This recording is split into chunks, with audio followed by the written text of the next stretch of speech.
So let's start. Just a couple of things I want to do today. First, remind you that test 2 will be on Wednesday.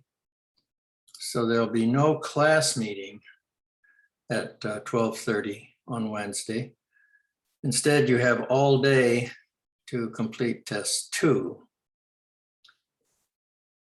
The other point is that next Monday, a week from today, will be cystic fibrosis project reports, and we'll have groups 1 through 6 report to the class a week from today, Monday the 1st of November.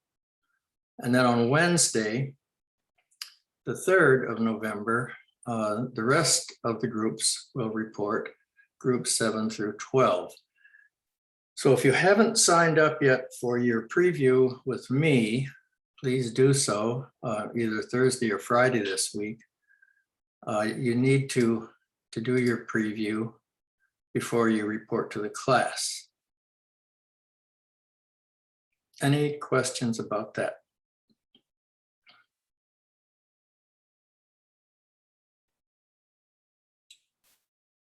Okay, you submitted questions to me about topics that will be covered on test 2 that you'd like to have reviewed. The most frequent request was about the genetics problem solving. And several people asked if we could just go over the worksheet again slowly so that the steps in solving these problems will be clear. So the first thing I'd like to do is show you that on my screen, and we'll go through it.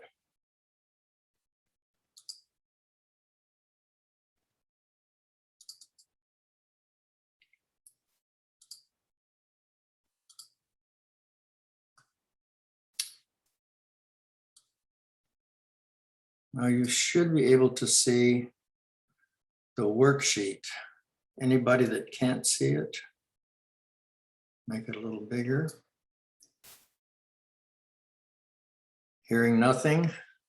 So far, no one has said a word. Can you hear me? Yeah, we can hear you. Yeah. Okay, I'm just talking to black boxes. I'm extremely tired, Professor. Okay, well, I suggest you wait for your nap till after class.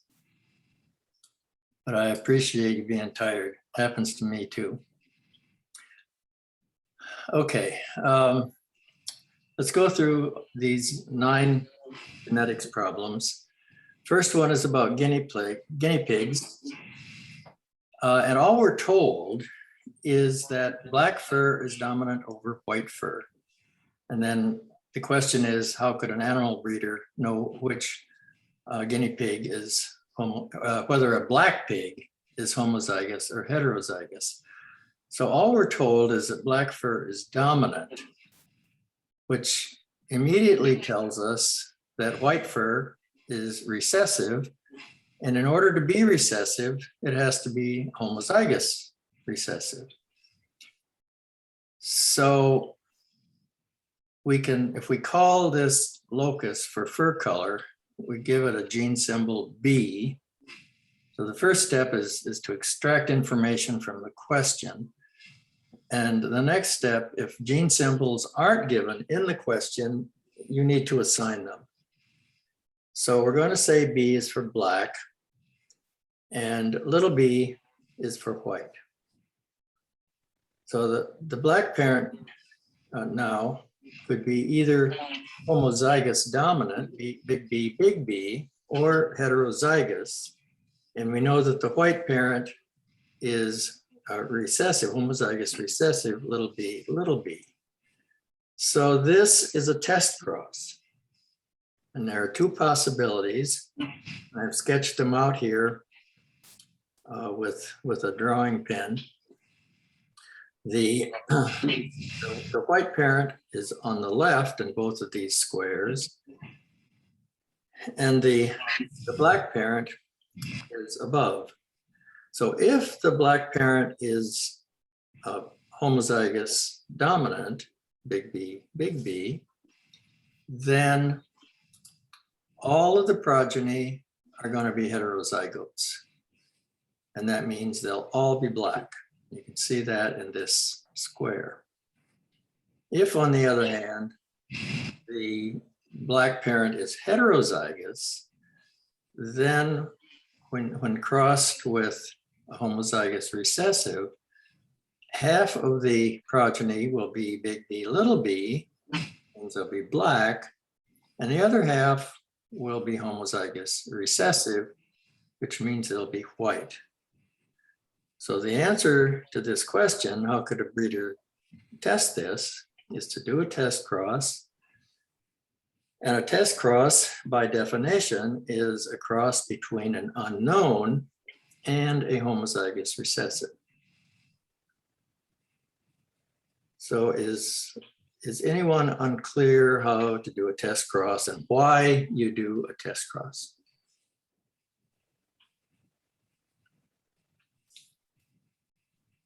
Okay. We'll go to the next one. This one starts out a short stem, yellow pod plant. So already we know that there are two traits here. One is stem length and the other is pod color. And that's crossed with a true breeding, and true breeding means that it's homologous at all loci, it's inbred. A true breeding long stem green pod pea plant. And we're told that the long stems are dominant and green pods are dominant. So the first part of the question is, what are the genotypes and phenotypes of the F1, and then genotypes and phenotypes of an F2, which would be an F1 by F1 cross. So this is a dihybrid cross. Two traits are segregating together, and the traits are stem length and pod color. So we're not given gene symbols, so we have to assign them. And I've arbitrarily chosen L for long stem and small l for short stem, big G for green pod and little g for yellow pod. So the first question is about the F1. So if you cross a homozygous long stem yellow pod with a green stem, the parental cross would be big L, big G times little l, little g. Is it clear to everyone how we've gotten to this point? Okay. Yes. Is there a question? Okay. So one of the first things, once you have the information, to think about what are the gametes produced by the parents or by the individuals that you're crossing. And remember that gametes are the products of meiosis. So gametes are sex cells, either sperm or eggs. And so we want to know, what are the gametes produced that are possible from these two parents? So the one parent can produce big L gametes and big G gametes. So, and that's all, big L and big G. And so that parent is big L, big G, and the other parent can only produce little l and little g. So that's the cross to get the F1. So the F1 is going to be 100% heterozygotes. Big L, big G, little g. And the phenotype of that then would be long stem and green pod. Then we want to know what gametes can this heterozygote produce? Well, it can produce big L, big G. It can produce big L, little g, little l, big G, and little l, little g. So those are the gametes that can be produced. And you're going to cross one set of gametes with another identical set of gametes. These will be, in this case, pollen and egg. So if you do a Punnett square and plot out the 4 different gametes that pollen can make, the 4 different gametes that the egg can make, and then match them up. And I won't go through all this, but you can see how it shakes out the genotypes, and then you can immediately deduce the phenotypes from them. So the question is, what are the genotypes and phenotypes? So if you list them out, this would be one answer for genotypes, and for phenotypes 9 to 3 to 3 to 1. And again, you can derive that from a Punnett square. So that's a dihybrid cross. Does anyone have a question about how you do it, the steps that you take in getting answers? This is Steve Stinson. Okay. All I want to know is, are we going to be expected to draw this out, and will we have enough time to do that? Well, you'll have enough time. I won't ask you to draw a Punnett square as part of your answer, but I would encourage you to, on a sheet of scrap paper on your desk, draw a Punnett square in order to help you visualize the answer.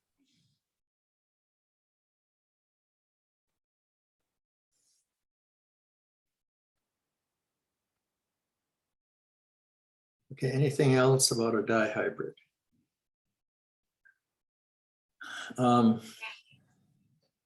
Okay, then a special type of problem has to do with sex-linked traits. And number 3, it's hemophilia in humans. It's linked to the X chromosome. And so the question says, use a Punnett square. And as I just said, I won't ask you to draw a Punnett square on the test. But this says, use a Punnett square to show the possible genotypes of offspring of a man who is a hemophiliac and a normal but heterozygous woman, where X contains a normal clotting gene and X star represents a gene for hemophilia. So the main issue here is to identify the gametes. So the man is a hemophiliac. So that tells you what? He can make X gametes and Y gametes. So he's a hemophiliac. And he'd make a Y. What kind of an X would he make?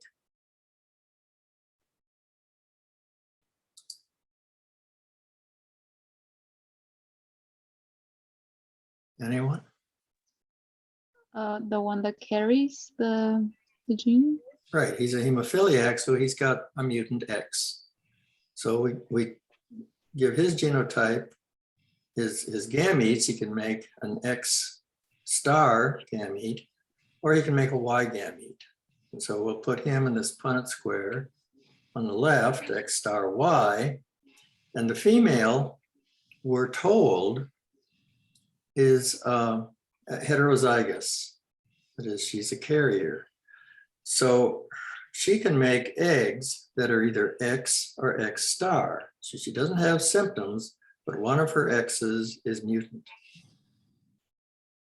And so if we fill in the Punnett square, we have one progeny is XX star. That would be a carrier female. Another progeny would be X star. That would be a female that has the disease because both her X's are mutant. Then there'd be a progeny, a male that's XY, that would be a normal male. And another progeny that is X star Y, that would be a hemophiliac male.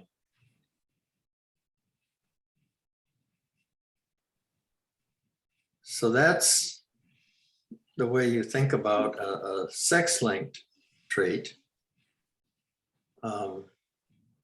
It's a little bit different because you're only dealing with sex chromosomes, gametes from X or Y.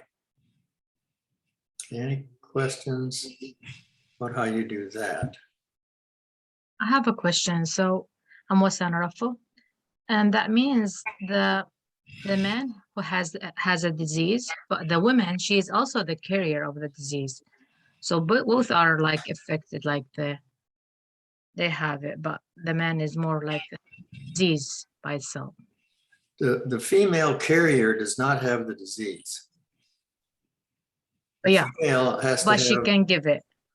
you're right, she can transmit a gamete that has the mutant X, but she herself does not have the disease because she needs to have a mutation on both of her X's in order to be diseased. And you said we don't have to show this square like you have it now, showing when they have the carrier and the ones that don't? On the test, I won't ask you to show a Punnett square. But Okay, as I said earlier, I would encourage you to draw Punnett squares on the extra to sheet. try to answer the question. Okay. So How that many, means you have a lot of these questions on there? Are there a lot? Yeah, these questions, yeah. There will be questions like this on the test. so you Okay. need to give you the ratio of the disease, like which one is gonna be carrier, which one gonna be affected, which one gonna be normal. Yeah, I haven't written the test yet, but that would be a good example of a question I might ask. In other words, I expect you to know how to solve all these problems, the different types of problems. And I'll ask you questions. I'll state a problem and ask you questions about it that won't involve drawing a Punnett square, but as I keep saying, draw one for any question because it helps you visualize the answer. Professor, Yeah, I have a, well, not really related to this specific problem, but I wanted to know what exactly is going to cover the test. What's the test going to cover? well, the topics, everything from mutations to Mendelian genetics. So that includes cystic fibrosis, CFTR protein, the pancreas and gallbladder, coronavirus, membranes, and transport. So there will be some membrane problems. We'll come to those later because several of you asked about membranes. There will be some questions about cell division, mitosis and meiosis. A question about the dynein mutant. I'll talk more about that later. And then Mendelian inheritance. There'll be several questions, several problems for you to solve. The majority of the questions on the test, they're gonna come from the worksheets you've given us prior. They won't be exactly the same, but it'll be the same type. So this is the worksheet that we're looking at right now. That's on one of them though. But you have other issues from different types of that you've gone over through the week besides this one. the only types of questions that there might, the only types of questions I'll ask would be the types that are represented here.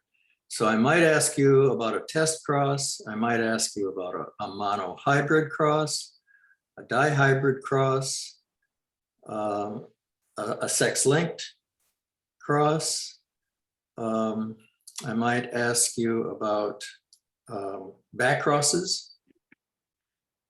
Okay, Or, but what I'm just saying, they will have come from one of the worksheets that we've had. I won't ask you any question that's identical to what's on the worksheet, Yeah, okay, but they will be the same type of questions with different characters or traits substituted. okay. Professor, this is Alicia Anderley. Uh-huh, Are you going to give us 2 chances for this test again, like the last one? yes. Okay, thank you.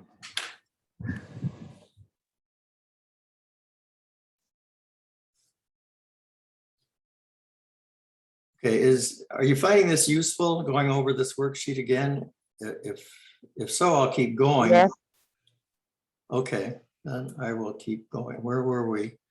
Oh, there's another sex-linked trait, this Lesch-Nyhan syndrome. It's a recessive mutation, and it's lethal. It results in early death. So the question is, a normal man marries a woman who had a brother who died of this disease. So the man's normal, the woman's normal, but she had a brother. You are a genetic counselor who will advise them of the likelihood that they might have a baby with this disease who would be destined for an early death. So you can imagine the parents are quite concerned about this. And the reason they're concerned is that the woman has a brother who had it. So the question is, what are the possible genotypes for the woman? Now we know that the brother was X star Y because he died. So he had the disease. The mutation is in the woman's heritage. So she might have the mutation and be heterozygous for it, or she might not. So her possible genotypes are either XX or XX star. Now the man, since he's an adult, doesn't have the disease, he doesn't have the mutation, so he's XY. So there are 2 possible outcomes here, depending on the genotype of the wife. Now, if she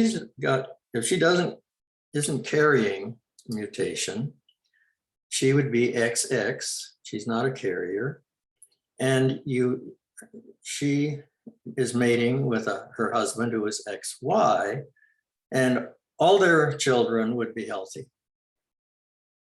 If, on the other hand, she is a carrier, she's now XX star, and she mates with her husband who is XY. Now we're going to have a normal female, XX, and a normal male, XY, and a carrier female, XX star, and a sick male, X star Y. So this son will die an early death. okay, And so that's these why- are all the offsprings, correct? These are the children of these 2.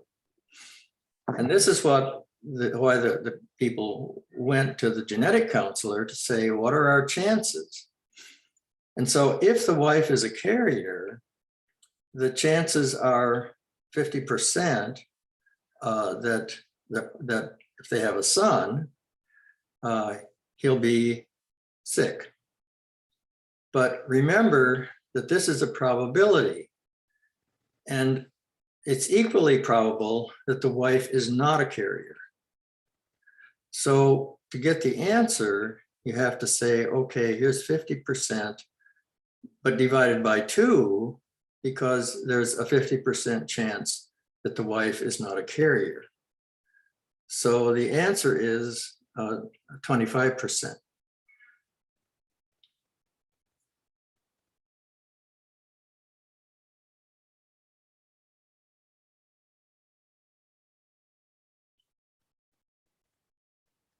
Okay. The next question is about doing back crosses, and you should know how to do this. It's really very simple, straightforward. In this case, the traits we're looking at are red fruit color versus yellow fruit color in tomatoes. So we have a tomato plant homozygous for red, and another one that's homozygous for yellow. And we know that red is dominant. The question tells us that. So when we choose our gametes, we're going to call the red parent big R, and it's capable of producing gametes. Remember, gametes are the products of meiosis. It can only produce big R gametes.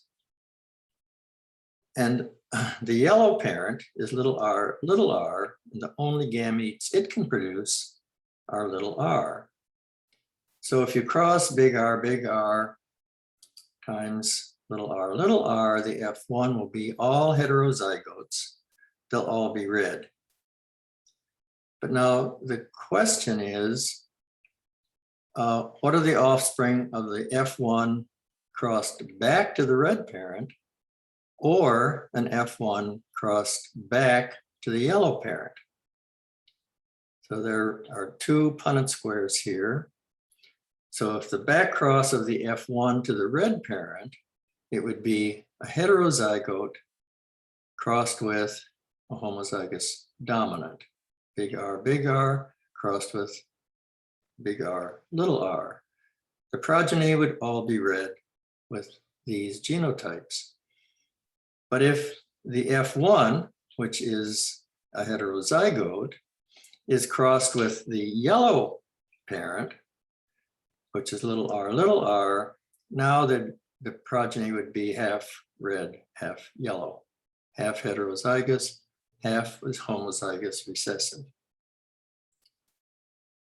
So a back cross is just like going to an F2, except that instead of crossing an F1 with another F1, you cross an F1 back to one parent and you cross it back to the other parent.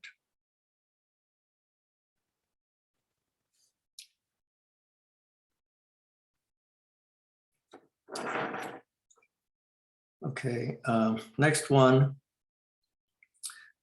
The allele for free earlobes is dominant to attached. A woman has attached and has children with a man who is free. What's the genotype of the woman? What's the genotype of the man? And what proportion of their offspring would have attached earlobes? Well, free earlobes are dominant, so attached are recessive. That means that the female has a genotype small f, and again, I've arbitrarily chosen the symbol F to represent this locus. So the female is little f. The male is either homozygous dominant or a heterozygote. So there are two possibilities for the outcome. We've answered the first two questions, the genotype of the woman and the genotype of the man. The woman has only one possible genotype, that's homozygous recessive. The man can be either homozygous dominant or a heterozygote, and we don't know which. So we cross, if the man is homozygous dominant times little f, all the F1 will be all heterozygous. they'll all be free earlobes. If the male is a heterozygote crossed with a homozygous, then the progeny would be 50% of each, 50% free, 50% attached. So out of 100 chances, 75 will be free and 25 will be attached. In other words, 25% of the progeny of this couple would have attached earlobes.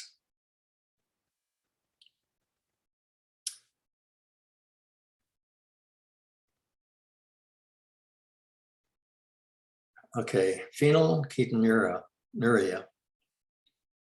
can't metabolize phenylalanine. It's caused by a homozygous recessive mutant allele. If two parents are heterozygous for the allele, what is the probability their child will have PKU? Well, the parents are heterozygous. That means, and I've assigned the letter D to represent this locus. So if they're a homozygous recessive would have the disease, heterozygous and homozygous dominants will be healthy. So the parents are both heterozygous. We know that from the question. So that means each parent is big D, little d. So if you plot that in a Punnett square, you see that only 25% of the progeny would be homozygous recessive. So that means 25% would have the disease.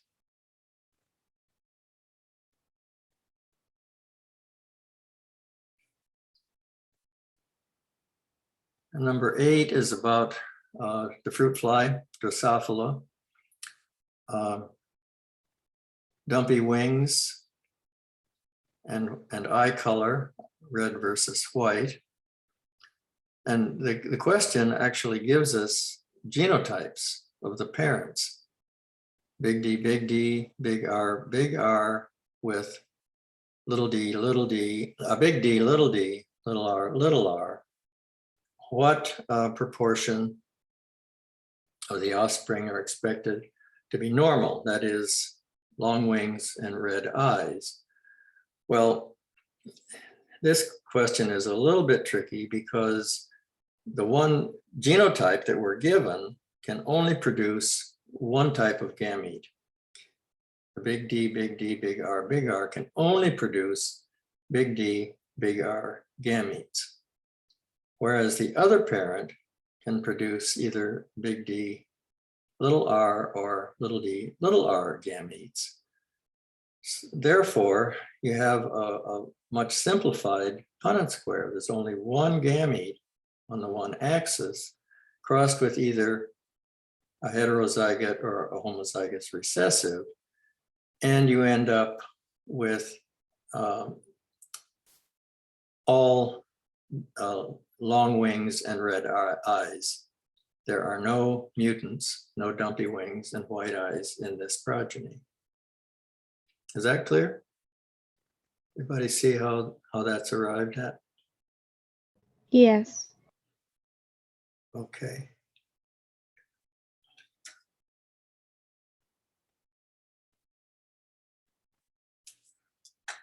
And the last one is a good one for you to make sure you know how to do. It's on incomplete dominance. Farmer breeds a chicken with white plumage, a chicken with black plumage, and the F1 are not like either parent. They're bluish gray plumage. So if you cross the F1, the blue-gray birds, back to, or when I should say, when the F1 is selfed and you go to the F2, what is the mechanism of inheritance? That would be incomplete dominance, and the genotypes of the parents, the F1s and the F2s, all three. So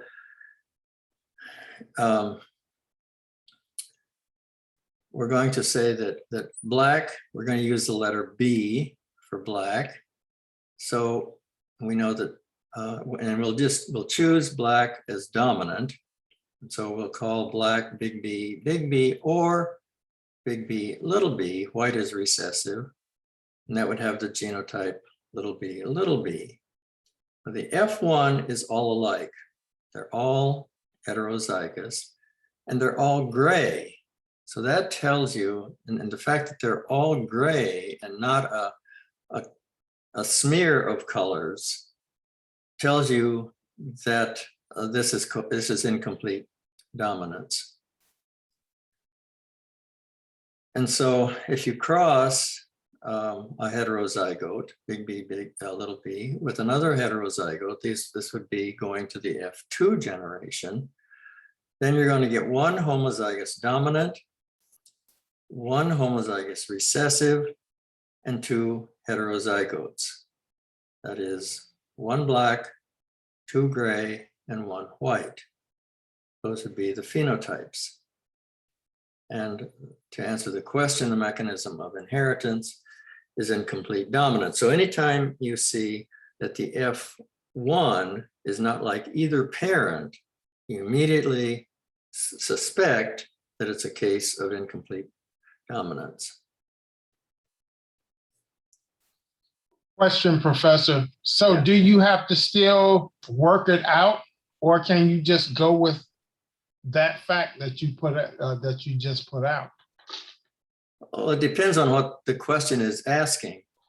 In this case, the question is, it wants to know the genotypes of the parents and the F1s and the F2s. So you would have to write those down.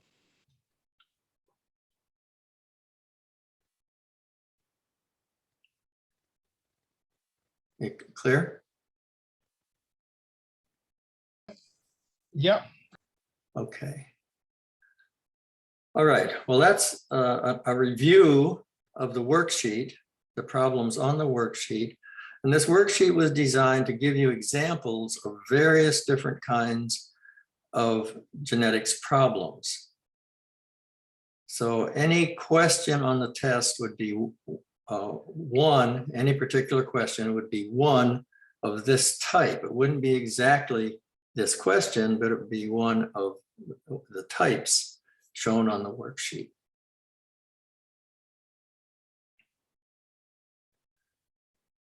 Okay, if there's no other questions about the worksheet, I'll take it down Yeah.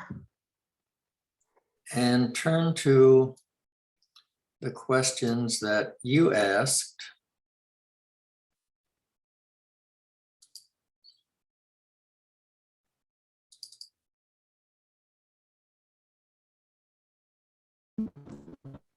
No, you should be able to, I actually do have a quick question. yeah. Yeah, so for the problems that you were just going over on the worksheet, if we're having a hard time kind of working out those problems, do you recommend anywhere that we can practice that or maybe read more about it besides like the textbook? A textbook, or you can go online and just Google how you solve Mendelian genetics problems, and you can get a lot more examples of problems. So if you would like more practice, do that. There won't be any other types of problems on the test than the ones that we've just gone over. But Okay, gotcha. I encourage you to practice. The best way to get comfortable with answering these questions is to do them over and over with your own hands and your own brain. Exactly. Yeah, it just took me a couple hours to do it. I was kind of looking up videos and trying to figure it out the best I can, so I was just a little slow at it. Yeah, well, whatever it takes for you to feel comfortable with it. Going to the questions that you asked, the most frequent questions were about Mendelian genetics problems. I have a practice problem here if anybody would like to hear me go through that. But if not, if you've heard enough about Mendelian genetics, I'll move to the next topic. I think moving on would be perfectly fine. Okay. All right. There were quite a few I have questions. a question. Yeah. My name is Bianca Vivas. I just want to ask you how many questions will be on the test? I don't know. I haven't written it out yet, but at least 20. Oh, okay. Thank you.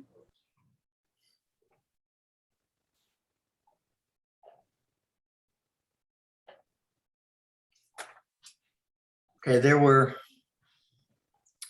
questions about, I'm going to make this bigger, membranes and transport. And one of the questions was, how does a membrane discriminate between what passes through and what doesn't pass? And this question really goes to the heart of membrane function. So I want to go over that with you.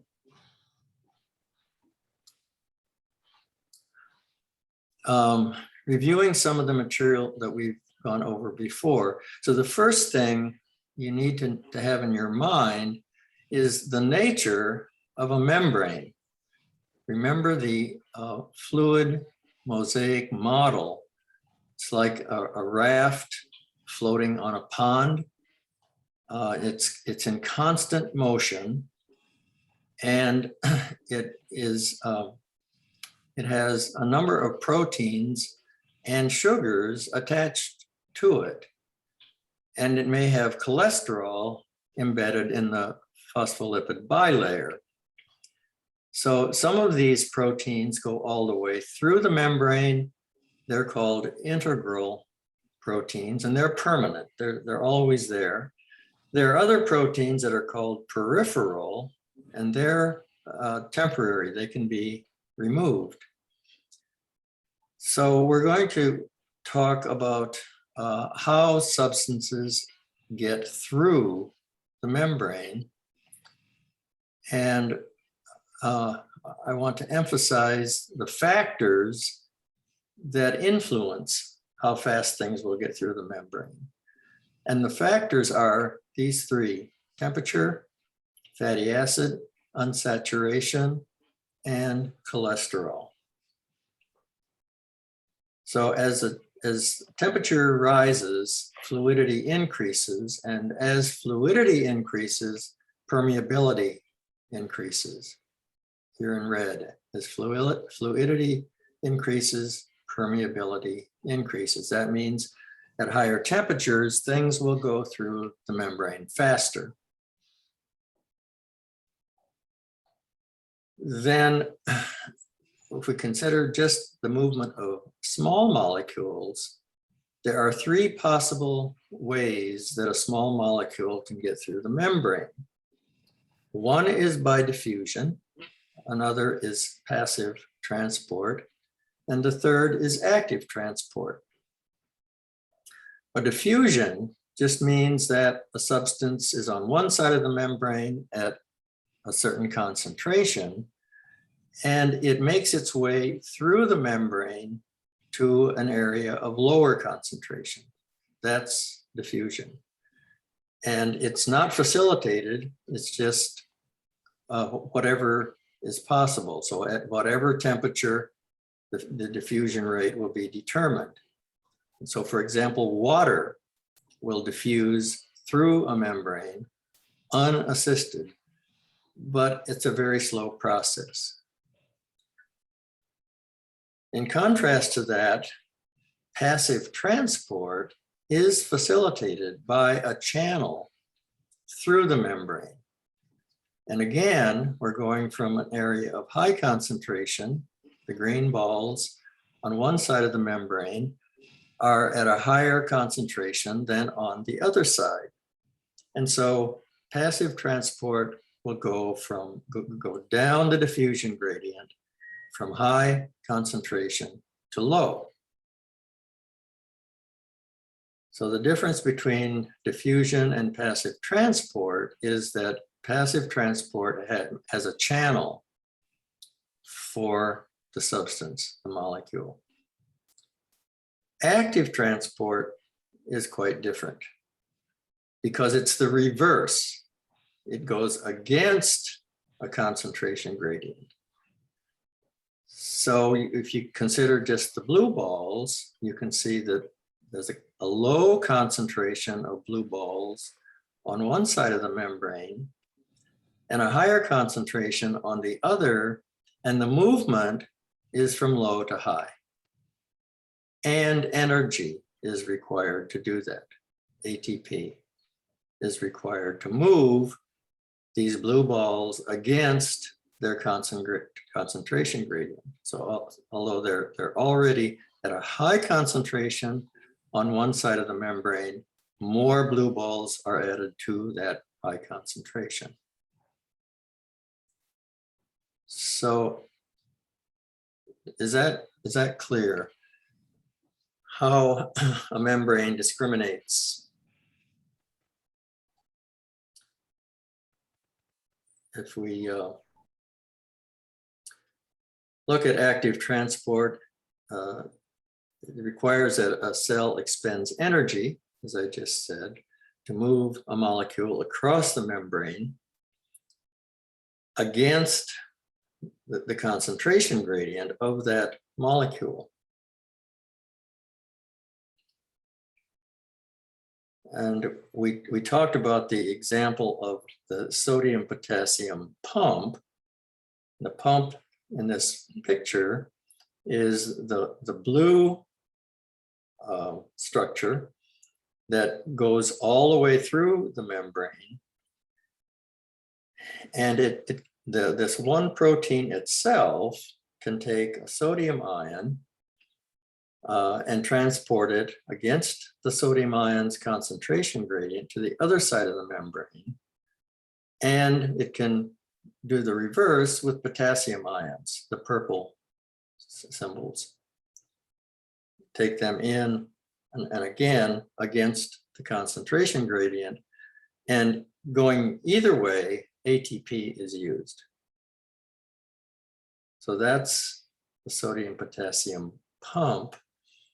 And then related to your cystic fibrosis project, CFTR, the critical protein that transport it's a gated channel protein that requires ATP for active chloride transport.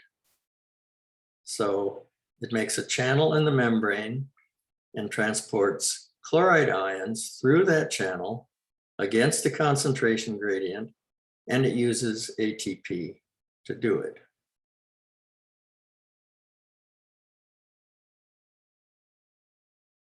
Then we talked about what about large substances, large molecules, or even cells?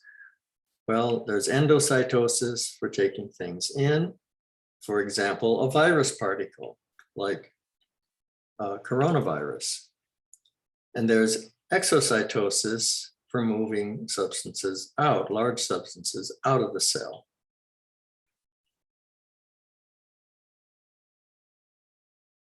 So this is to address the question that someone raised about how a membrane discriminates between what passes through and what doesn't pass.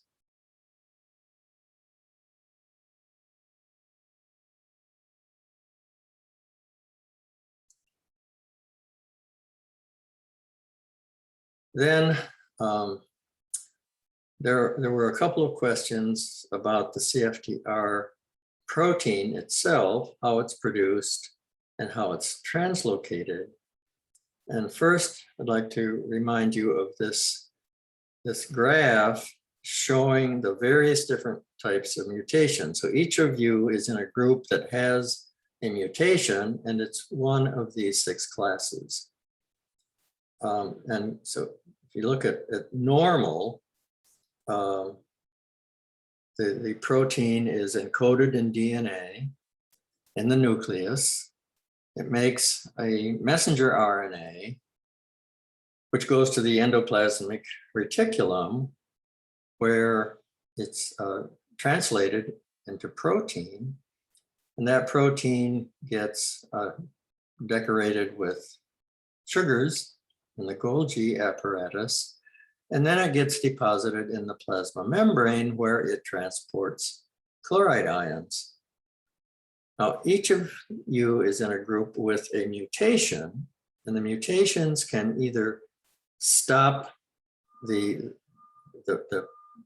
process in the nucleus, so it never even makes an RNA, or it may be unstable, or it may make an RNA that is degraded by proteases. In either case, CFTR never does get to the membrane. And so there is no chloride transport. The other 4 types of mutant are blocked at various stages. So there may be a channel, but it may transport no chloride, or the channel may be there and transport a limited amount of chloride, depending on the problem in the protein. So what I want you to be able to do is follow this process. You should be doing this as you're doing your projects. This is an essential part of it. What is the structure and what is the function of CFTR? And this is a visualization of that, where you have on chromosome 7, you have the code for CFTR, and that is transcribed to messenger RNA. Now, messenger RNA, importantly, leaves the nucleus. So the gene always stays in the nucleus. The mRNA goes through a pore, a nuclear pore in the nuclear membrane, and goes immediately into the endoplasmic reticulum, which is where the ribosomes are. The ribosomes then translate CFTR into a protein.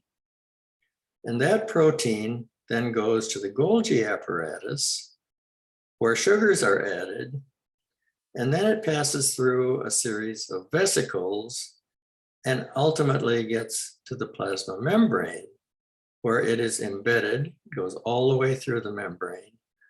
And if it's a normal non-mutant protein, it will transport chloride ions. So make sure that you know this pathway, because I will ask you about it.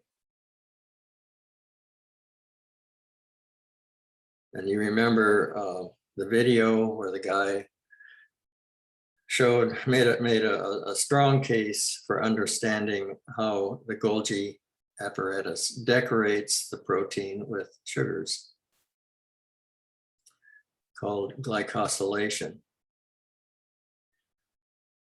And there were a couple of questions about CRISPR. Fundamentally, how does it make mutations? So first of all, let's consider the different ways that mutations can occur. You remember how DNA is replicated, the 6 steps of DNA replication. It's a complex process. It occurs at a very fast rate, and errors can be made. And if an error is made, that is a mutation. So one cause of mutations is replication errors. Radiation can damage DNA. There are chemicals that can damage DNA. And then most recently, there is what's called genome editing, which is another word for CRISPR.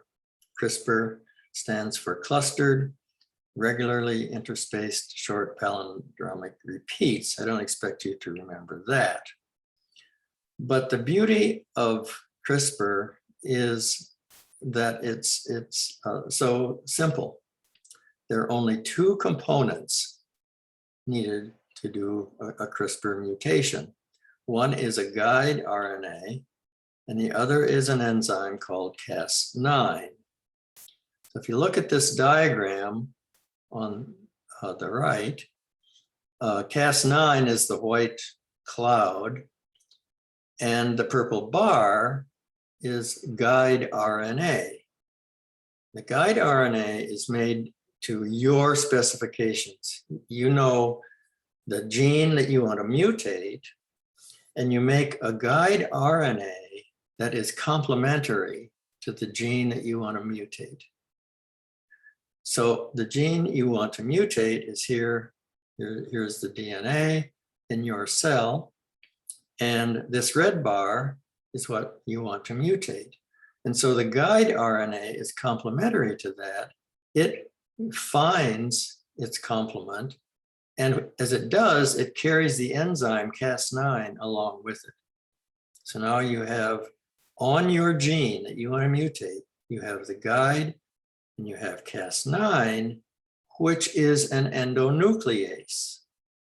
So it cuts your gene that you targeted. It makes a double strand cut, and now it's mutated.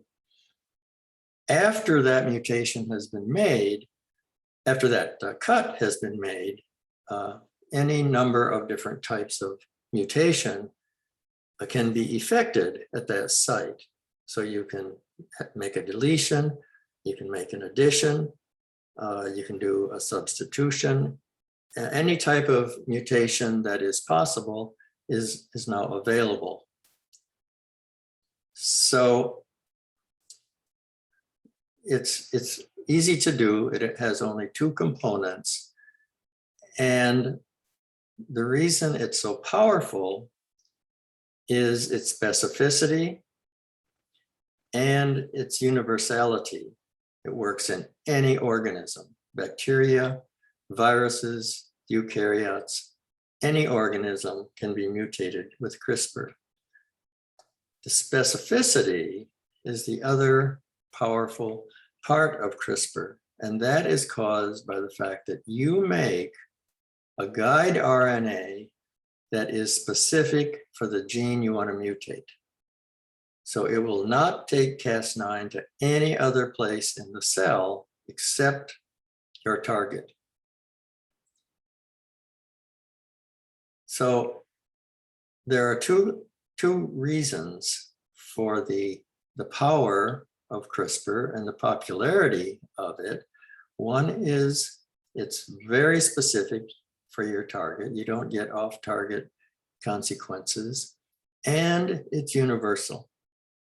It works in any organism. So remember that CRISPR, you read it in the newspapers, not every day, but frequently. And the reason that it's being used for so many different things now is the specificity and because it'll work in any organism. So remember that. Any questions about CRISPR, how it's done, or why it's so powerful?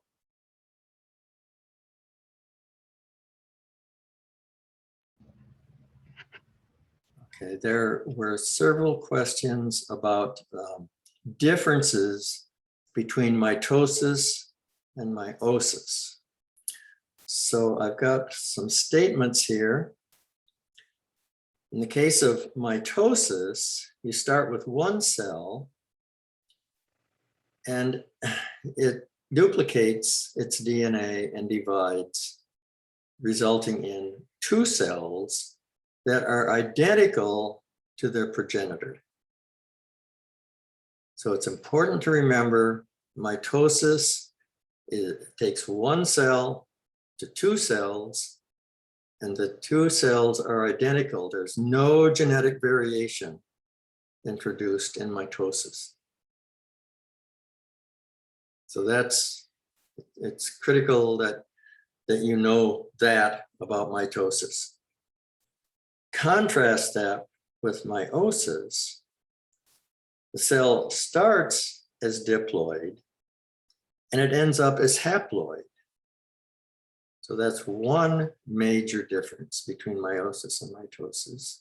Cell starts diploid and ends haploid. The second important thing is that variation is created every time a meiotic event occurs. Meiosis always generates variation. And how does it do that? Well, sources of genetic variation. One source we've already mentioned, copying errors. As DNA is replicated, mistakes can occur. Each mistake is a mutation. Another source of variation is when an egg is fertilized by a sperm. The choice of sperm is random. So among the millions of sperm that are present, only one fertilizes the egg. And that choice is entirely random. And each sperm is genetically unique. So depending on which randomly chosen sperm it is, determines the genotype of the zygote, of the fertilized egg. So those are two sources of variation. Meiosis is another source. And there are two components of variation in meiosis. One is due to crossing over, and the other is due to what's called independent assortment. What are those?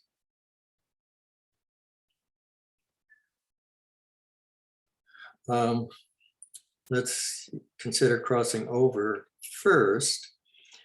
You remember in meiosis, I don't have it here, but in meiosis, the first meiotic division, homologous chromosomes pair.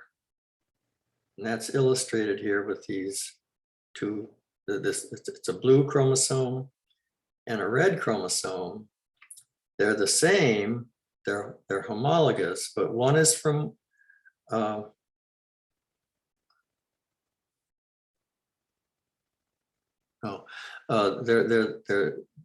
the same chromosome. Remember, this is a diploid cell. So there's one chromosome originally from each parent, and they form this tetrad, which is a very tight, intimate association of the DNA in these two homologous chromosomes. And when they're this tightly pressed to each other, points of contact are made and the chromosomes exchange parts. So once they exchange parts, this is a source of variation. So they're not a pure blue and a pure red homologue. They're now pure blue and pure red, but also a combination red, blue, and blue, red. So in the gametes, remember the gametes are the products of meiosis. The gametes can be like the parental chromosome, all blue, or all red, or blue on red, or red on blue, recombinant. And these are the variants. So is that clear how crossing over causes variation?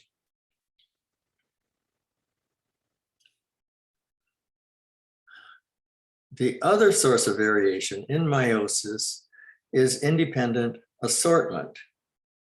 Now, this happens in both of the meiotic divisions, meiosis 1 and meiosis 2.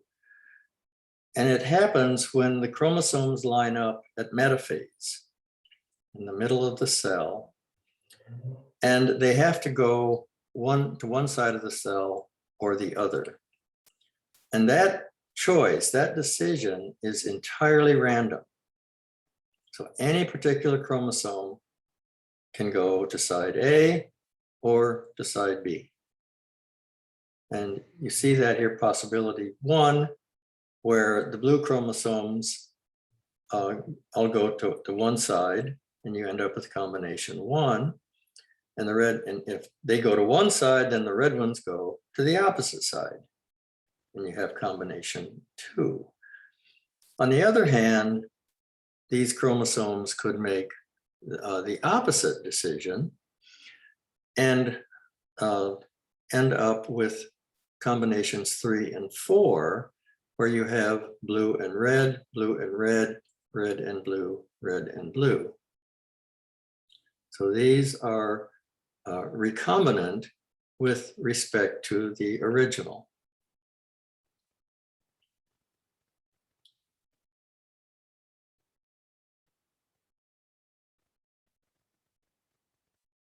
And this diagram is intended to contrast mitosis with meiosis, because that's the question that you ask. What are the major differences between mitosis and meiosis?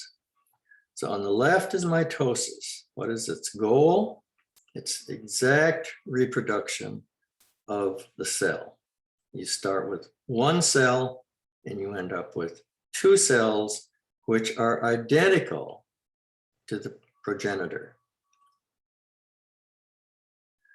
Meiosis, on the other hand, the goal is to not only reproduce, but to introduce variation as reproduction occurs.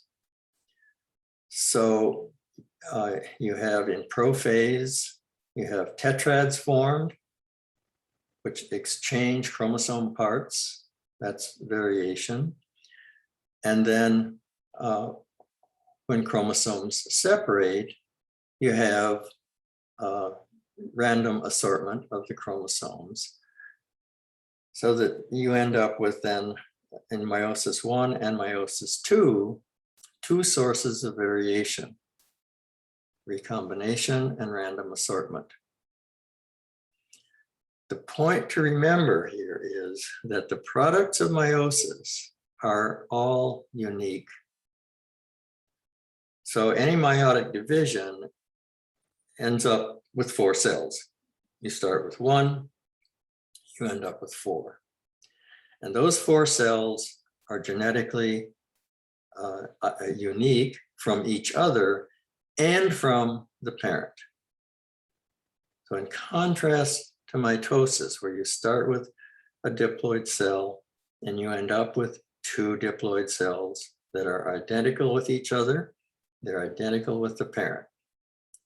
Meiosis, you start out with 1 diploid cell, you end up with 4 haploid cells. None of them is like the parent, none of them is like each other.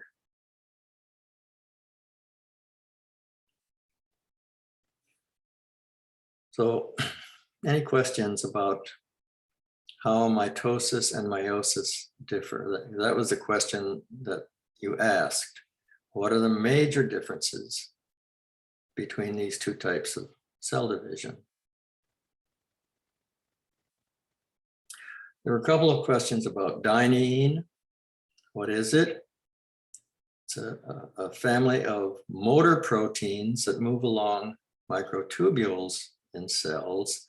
And here's a diagram of dynein. It's got 2 components, 2 little feet, and they walk along a microtubule.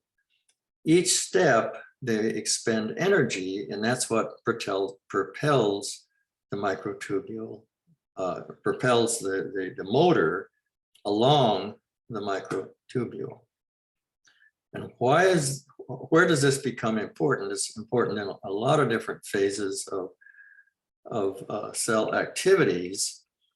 But if we just look at mitotic anaphase, this diagram shows mitotic metaphase, where the chromosomes in purple are all lined up in the middle of the cell. Now they're going to all move. So half of them are going to move to one side, and half of them are going to move to the other side. Now they don't do this automatically. they have to be helped. They have to be dragged essentially from the center of the cell to the edge. And dynein is one of the forces that does that, that moves chromosomes from one part of the cell to another. And I've shown that again here with these diagrams.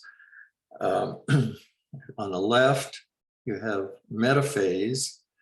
The chromosomes are in purple. The microtubules are in pink. And dynein are is the little green bodies. So here they are in metaphase. Then in anaphase, they're moving.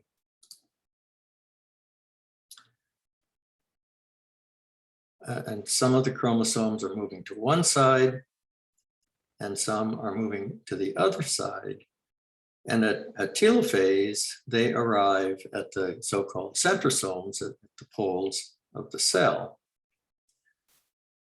And the way the motor works is that it's moving in one direction on one microtubule, and it's attached to another one moving in the other direction. And in the process of doing that, it moves the chromosomes because the chromosomes are attached to the microtubules. So dynein is a motor that moves a number of things in the cell. One of them is chromosomes in mitosis. And just to remind you of where the steps in mitosis, I've circled here anaphase. This is when you can see the effect of dynein moving the chromosomes from the center to the edge. Here's telophase where they've arrived. So the question that we addressed, what would happen if you eliminate dynein? And that was done not with CRISPR, but a process very much like CRISPR, where we targeted, we made a guide. It wasn't RNA, but it was a guide which complemented the dynein gene, which I've represented here. And then we made a mutation at that site, so that now the dynein gene was disrupted. It was inactive. And I won't go into details, but the main effect of that is, if you look at the control, the wild type grows fast. The dynein mutant was very sick. It took weeks for it to get this big, whereas normally it would do this in a couple of days. So it could hardly grow, the mutant. And if you looked at it under the microscope, you could see that mutant had abnormally shaped cells. The nuclei were distributed abnormally. When the spores were made, they were bent out of shape. And if you looked at the rate of the movement of nuclei in the mutant versus the wild type nuclei move fast. The mutant, over the time course here, mutant nuclei didn't move at all. So that explains what we see microscopically with what we saw macroscopically, that the dynein mutant grows very, very slowly. So the conclusion is that this particular dynein motor protein is required for normal mitotic cell division. And the reason we can say that is that we made a site-specific mutation. The only mutation we made was in the dynein gene.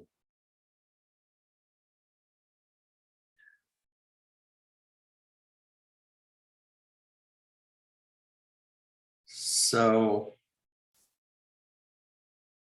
that brings me to the end of the questions that you asked. Are my explanations clear? Anyone like to go over anything else? For me, all is clear. Okay. All right. Well, there will be questions. I will design questions for the test that reflect the questions that you asked. So make sure you know about this discussion.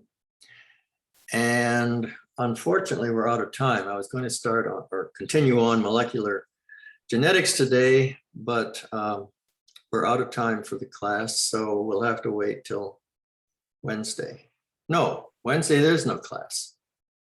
I'll have to wait till next week. Professor, Yeah. one last thing. I was gonna ask if you would recommend to review the quizzes or the worksheets. Yes, for consolidating information, both would be helpful. But if you're prioritizing your time, I would focus on, well, this discussion that we had today, because these are the questions that are important to you.